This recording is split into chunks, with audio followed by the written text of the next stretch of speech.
The broadcast is now starting. All attendees are in listen-only mode. Good morning, everybody. Thank you very much for joining the SnapStream EDU webinar.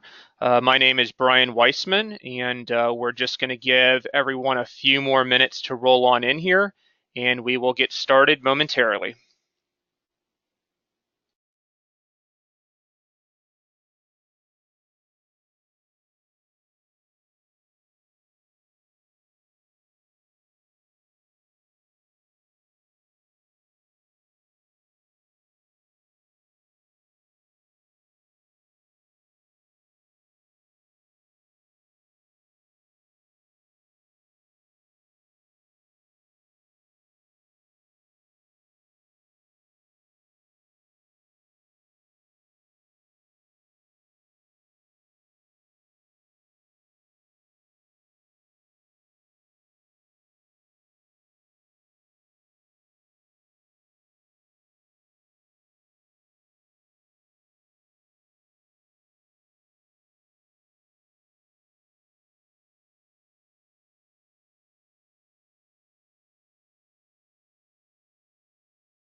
Alrighty, we're going to go ahead and get started here today. If I can just get everybody to start by giving me a thumbs up or a hand raise, I should say, in the GoToWebinar panel, if you can hear me loud and clear. Awesome. Appreciate the feedback there. As I mentioned, my name's Brian Weissman. I am the SnapStream EDU account manager, and I'm joined by a couple of colleagues on the call this morning that will be available to answer questions. I do want to just say right off the bat that we really like this to be a interactive opportunity for you to ask any questions that you might have throughout the presentation or at the end. They're available to answer your inquiries throughout. A couple of other housekeeping tips. I do have a few handouts available for you in the panel as well. I'll be discussing more about what those are shortly, and we'll be asking a few poll questions as we go through the presentation this morning as well. One last thing is the second part of our presentation, we'll jump into a demo of the SnapStream interface, which will look very similar to what you would have in your own environment.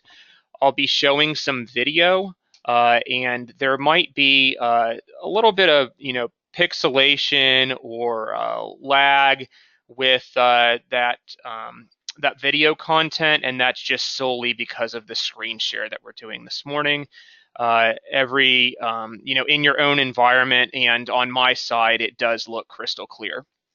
So, with that said, let's go ahead and get started. If you didn't already know, why you were here today, we're discussing TV and morning announcements to the classroom, and just overall how we can help with content delivery over your local network.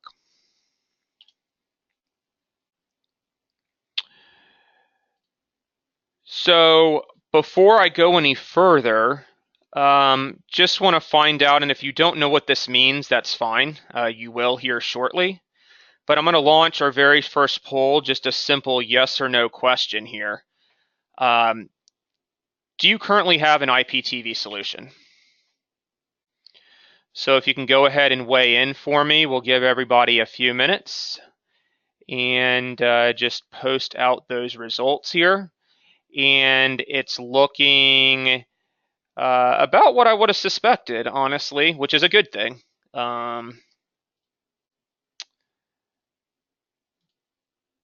That's pretty much nobody on the call this morning does have a solution along the lines of SnapStream. which is obviously why you're here and gathering more information.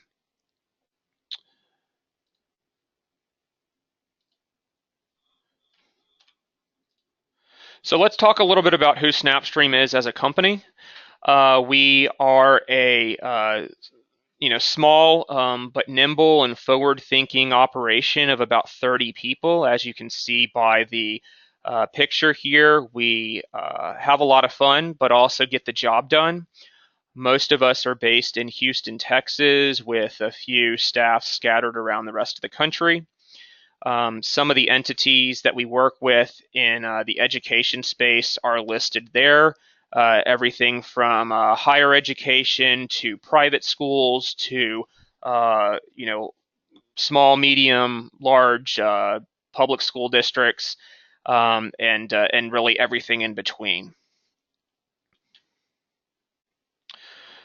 So why TV in the classroom? It's a great question. Teaching in video, there's a lot of relevant resources that you can find from television that you may or may not be able to find from the internet, and you may or may not be able to really customize and control what content is being used, being accessed by the student population as well as by the faculty. So some examples of relevant video might come from National Geo, the History Channel, Discovery Channel, or even your traditional local news affiliates or cable feeds like a CNN or Fox. Media studies and world culture classes. This is where SnapStream can play a very relevant role in terms of things like a State of the Union address or a political debate, any type of current events. And as you'll see shortly, we make it very easy for you to be able to extract, very relevant and small clips of content that you want to incorporate in the classroom without having to waste any instructional time watching an entire 30-minute or 60-minute program. Lastly, foreign language. So there are a lot of foreign language channels out there, and this enables you to bring in additional types of content to advance learning for students in a Spanish class or a French class, etc. So kind of talking about the history of TV technology in the classroom. Back when I was in school, and likely when the majority of you were in school, this is what I was familiar with, what you see on the slide here. These clunky TVs on carts. I remember that was, typically you could count on that being the curriculum when a substitute teacher was in. They would just pop in an old school VHS tape, and you would, they'd check out these carts. You might have this really clunky TV set hanging from the corner of the room that is connected by a coax setup. You had various DVD players, etc.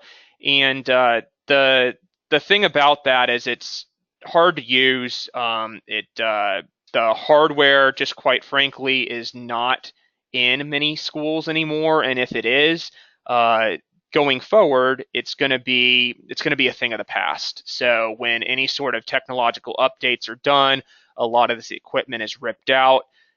New buildings are not built with any of this cable drops throughout the infrastructure.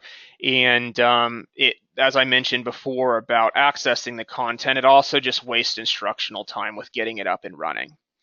So that has typically these days been replaced by IPTV appliances, which is the category that we fall into. So if you've ever heard of any of the following companies, that these are kind of players in the same space as SnapStream, your MediaCast, VBrix, Safari Montage, etc. So what does that mean? What is IPTV? Well, let's talk about how our system works, which is basically to take that TV content or that video content, whatever it might entail, and stream that over your local network. And so it is a very minor impact to your overall bandwidth. It allows you to distribute out content from a centralized location and really to streamline the overall infrastructure of getting whether it's morning announcements or whether it's a professional development video or whether it's um, you know a program from the History Channel or a DVD or all the above to get that from point A to B in a very efficient manner. So from a hardware and software standpoint, you typically have this SnapStream EDU server that resides in a centralized data center environment. So if you're talking about it at the district level, then that would be located in an administrative building of sorts, and then is the brains behind pushing out that system. If you're talking about an individual campus, then the server would be located at that campus, and once again would just be a slightly less robust piece of hardware, just facilitating that individual school. Over the LAN, you can then distribute that out to any number of campuses. So we have customers with 10, 15, 20, 25 schools that are all being fed these streams from that centralized server, and then if they have any of their own content within each school, then they might have an encoder at those individual campuses.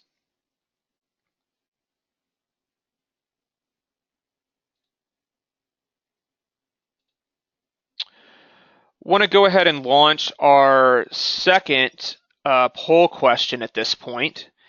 And just to kind of gauge, I know that most of you said that there isn't really IPTV right now, but basically this is do you have anything at all? And if so, what is it?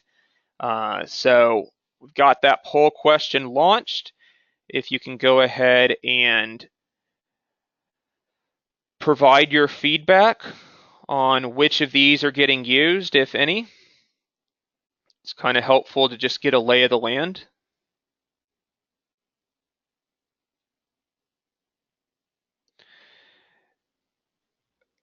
And so it looks like, for the most part, we've got a little bit of coax, a lot of YouTube and Vimeo, meaning that users are going out to the internet to access content, which can be a good thing and a bad thing as well. So that's good to know. Good to know what we're working with here.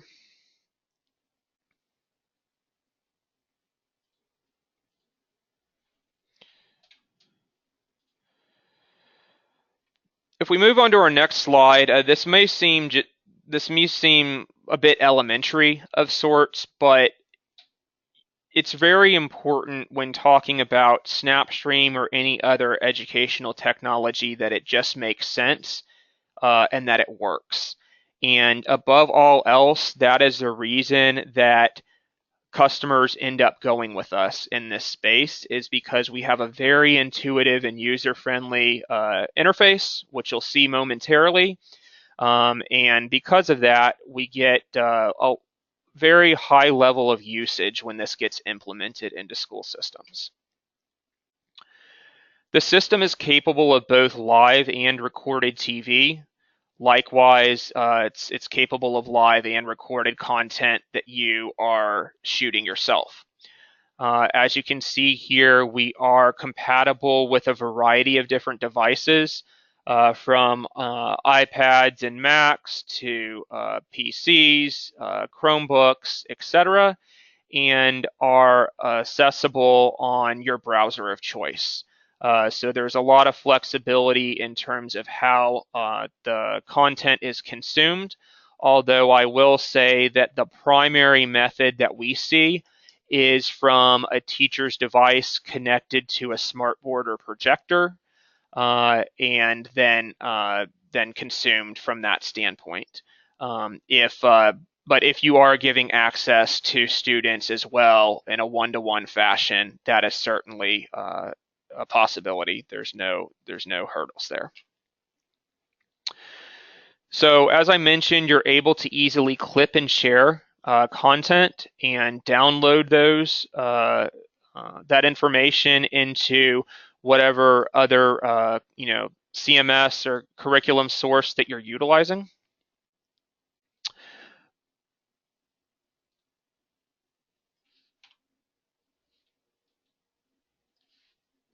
And in terms of morning announcements, it really is as easy as 1, 2, 3. So you're able to turn on the camera that's fed into an encoder, the likes of which you can actually see in one of the handouts. It's a very small form factor encoder is mobile, or it can be stationary in a studio environment. You click record now if you want it to be archived, if not, it's a live one of your streams within the program guide. Please just want to reiterate, please ask any questions that you do have. We would love to answer anything that comes to mind.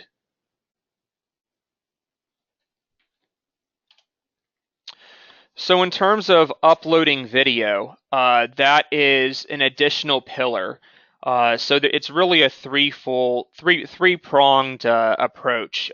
We can facilitate live and recorded broadcast TV, live and recorded in-house content, as well as a digital repository of sorts. So if you have any sort of content from like a library media specialist standpoint, or any sort of departmental content that you want to archive into a centralized portal, it's as easy as dropping that into the library section of our interface. We also have a SnapStream TV set-top box. This extends out the SnapStream experience to TV displays and is often used in common areas such as library, lobby, cafeteria, gymnasium, etc. So the set-top box that you see there connects via HDMI to the back of the display, and you can control live or recorded content very easily. This is just a snapshot here of what that interface looks like, because it is slightly different from the one that you'll see on my desktop in a second.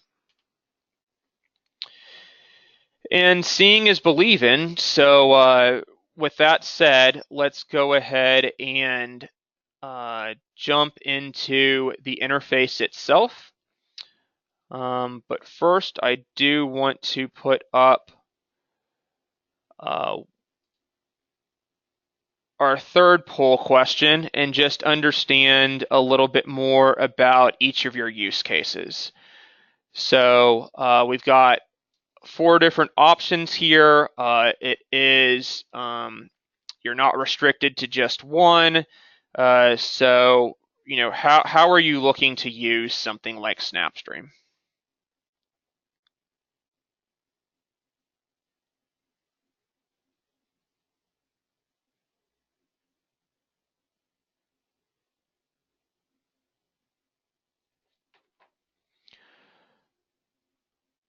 Perfect. I appreciate the engagement on the poll questions here, and it looks like a pretty strong split across the board. So there is a lot of interest in announcements. Obviously, there's also a lot of interest in the broadcast TV, and I'll make sure that we cover all of that here in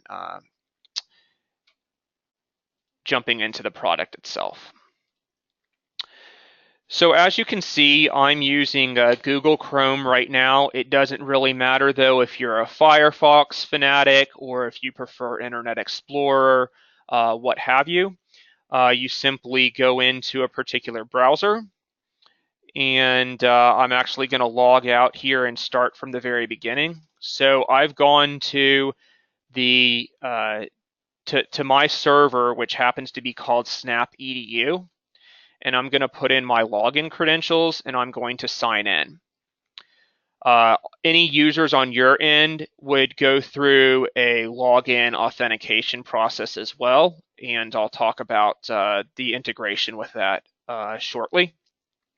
So it then takes me to basically the home screen of my interface, and the primary areas that an end user is going to go to is first of all the guide. We have a program guide here that I've customized. It's got about 9 or 10 channels available, and assuming, let's say this is school district, 125. I'm the administrator of that school district, and this is the particular lineup that I have customized. And that means that anybody that's accessing this program guide, this is the content that they have available to them, and this is the only content they have available. So if they wanna jump into something from CNN, that's fine. Likewise from National Geographic, that's fine.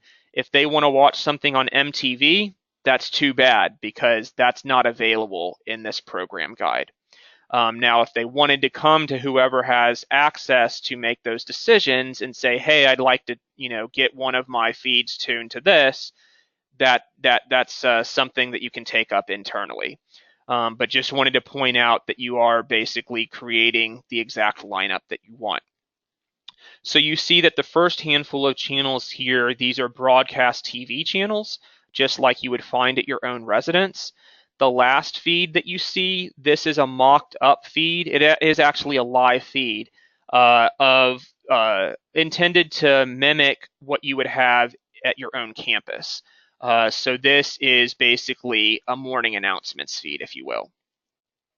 Two things that you can do from this interface. Number one is to watch something live, and number two is to set up recording tasks.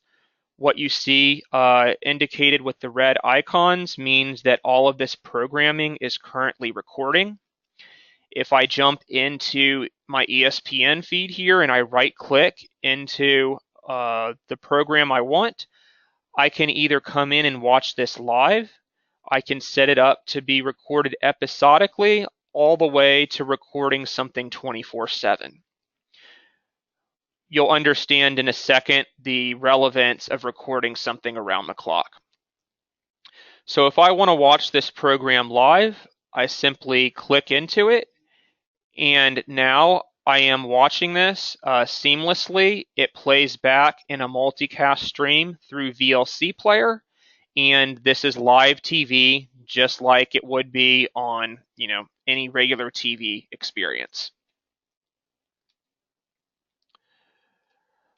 Likewise, if I come down here to my programming called Brian, I come in and I jump in to watch live TV, and you see that I have a camera feed. This happens to be in our conference room. This is facing out to a view of downtown, and this is, very similar to if you had a student or an administrator standing in front of this camera doing the announcements. It's as easy as that. You jump in and you get that stream.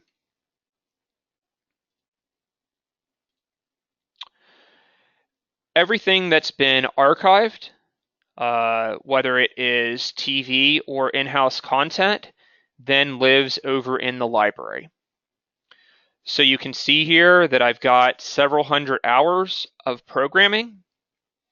And let's say that I want to go into this news program from this morning. I just click on it, and now I'm able to watch this. It aired at 6 a.m., this hour-long program. I can watch this from start to finish just like a DVR'd show, and I can also use my scrubbing tools to jump around to wherever I want to within the program. If I pause this here, you'll see that we also have the closed captioning associated with this content on the right-hand side. And what's super powerful about that is that you're able to do a needle in the haystack search to find any relevant topic that you're looking for. So a couple of use cases where this comes in handy. Number one, let's say from a higher, 50,000 foot level from an administrative standpoint. If I want to be able to monitor anything that's being said about the school system, about a particular campus, about a superintendent, a principal, severe weather, etc., I can come right over here and I can set alerts. So I can call this my district alert and say every morning or at whatever frequency I want, when I get into my office at 8 a.m., I want to be notified about Mr. Jones, about tornadoes, and about uh, baseball, right? I'm just going with super generic topics that are popping into my head for some random reason. Whenever Mr. Jones, tornadoes, or baseball are mentioned, through our system scouring that closed captioning is going to deliver those results straight to your inbox and in a fashion that looks very similar to the results that you'll see in my library search in just a second. So the only asterisk to that is that in order for it to extract those relevant mentions, coming back to the guide here, you do have to be recording the content. So this is one of the strong use cases behind recording local news affiliates, or at least one or two of them, is to be able to keep tabs on anything important to know from a localized standpoint. So I can set up my automated alerts. Also, depending on your permissions that you give, individual teachers can set alerts too. So if I come back and I say, Miss Peterson is talking about, she's a science teacher and she wants to talk about reproduction or climate change or whatever the case might be, uh, stem cells, whatever. You set that up, and individual faculty members can have their own alerts set up as well. In the library, I can also come in here and do a search within the entire library or within a particular show. So if I come in and I do a search for, let's say, Houston and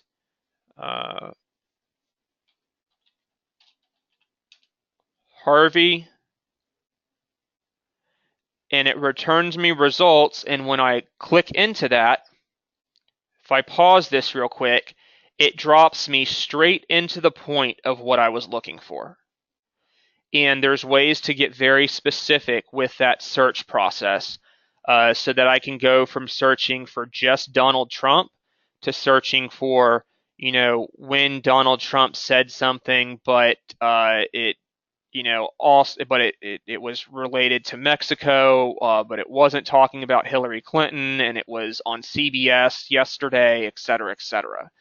So to get exactly, the granular mention of what it is that you're looking for. So now I have what I'm looking for, and I can take that clip, either using my clipping tools over here or also clicking around in the text. And I have my 37-second clip that I want, and I'll call this weather, and I can save it to a folder, and then clip it out, and it's going to run a workflow in the bottom right-hand corner of my screen, In a matter of seconds, that clip is going to be available to me right over here. I can also, as you saw, I assigned it to a particular folder. So if I go into a folder, if I say like this is my Johnson Middle School folder, then when I come in here, that's what's going to be available. So if I'm doing morning announcements and I'm recording those announcements and I want it to go to a particular folder, very easy to do that. Just like any other content, I can have it dropped right in there and then, make it an understood internal process about where somebody goes to from an on-demand standpoint to access that information. You also see, just like that screenshot earlier alluded to, this is where I come to upload any particular content.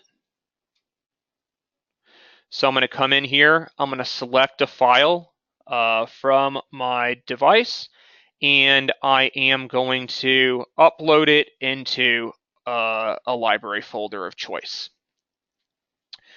We can pretty much work with any type of file format, so don't worry about that being a hurdle.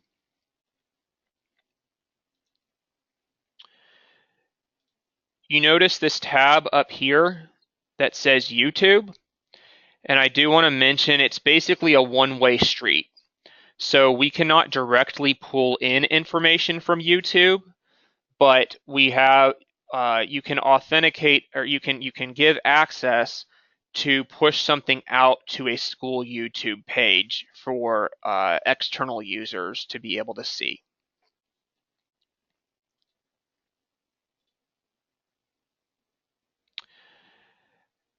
And I want to touch on the administrative side of the system because that is obviously a hot topic from a technology standpoint, ensuring that our system is secure, that it's easy to manage, etc. And I assure you that it is. From a configuration standpoint, you see here that we seamlessly work with Active Directory and LDAP. So you can pull in, if that's something that you have in your environment, you can seamlessly integrate that so that people are able to be authenticated and log into the system using credentials that they're already familiar with, and that you can take user groups and match them to different things that a user is allowed to do within SnapStream. So you can see here there's a user with their password information, and their credentials are going to be matched to a particular set of permissions. So here's a few dummy users that we've set up. And if I come into my administrator group, you can see that that particular subset, basically I have given them access to do everything under the sun as it relates to SnapStream. But if for some reason I didn't want them to be able to post video to YouTube or to download files or what have you, I could easily, disable anything associated with SnapStream. If you didn't want a lot of what we've talked about today to be accessible to anybody in the organization, it's all customizable. Likewise, if I go back to my groups here, my live TV viewers, hence the name of the group, are going to have very scaled back capabilities when they log in. So you can see that the vast majority of access is completely turned off. And what that looks like visually is I'm going to sign in as my alter ego here, and it's going to be a completely different look. So I don't have access to the admin section. I don't have access to alerts or anything of that nature. For example, when I come into the guide, if I want to go try to make a recording, it doesn't let me because I don't have access to do that. If I come and I click into a program here. I don't have access to clip anything and post it out. So it's very limited, and it's that way for a reason.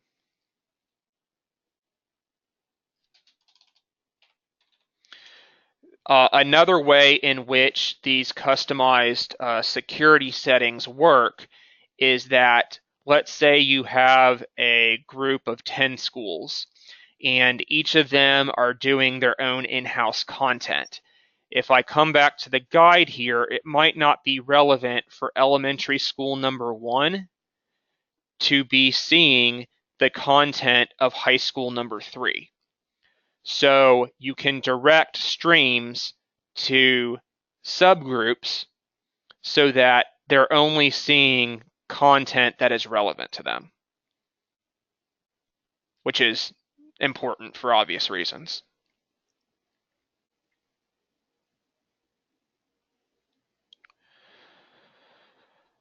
So that's a pretty broad overview of the SnapStream EDU interface.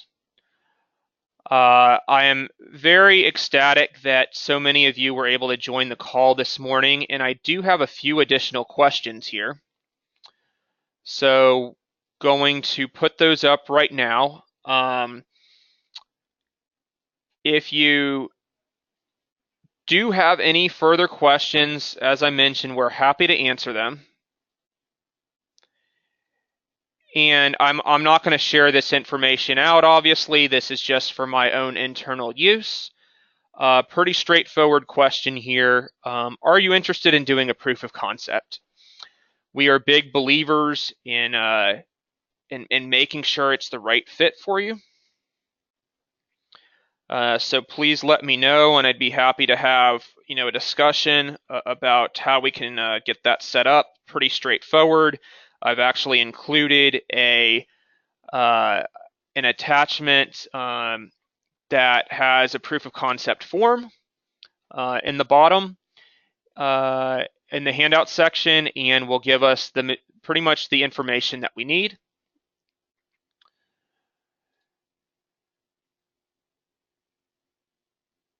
And for those that had expressed interest, just one additional poll question here.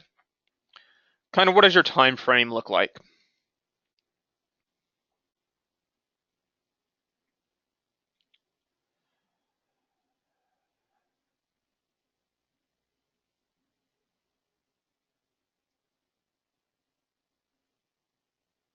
My contact information is very simple. It's Brian, Brian, at snapstream.com. Direct line is 713-554-4580. And really look forward to working with each of you and hopefully identifying a good fit between SnapStream EDU and your organization. Going to hang out for a few more minutes this morning and would be happy to address any additional questions.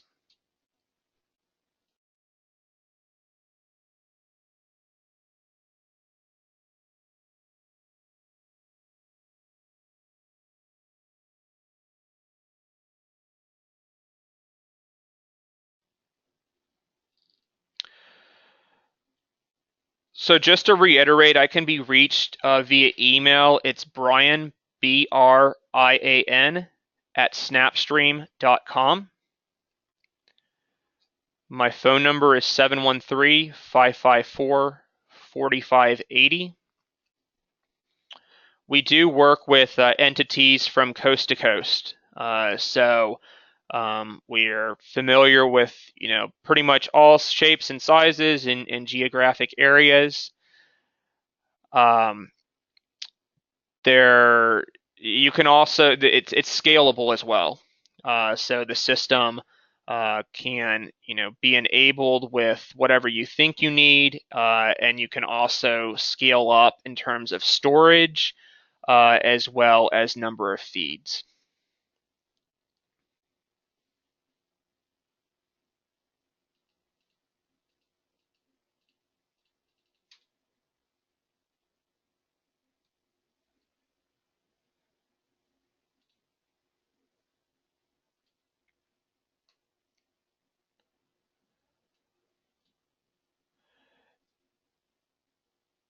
Thank you to everybody that was able to attend this morning, and I look forward to being in touch with you very soon.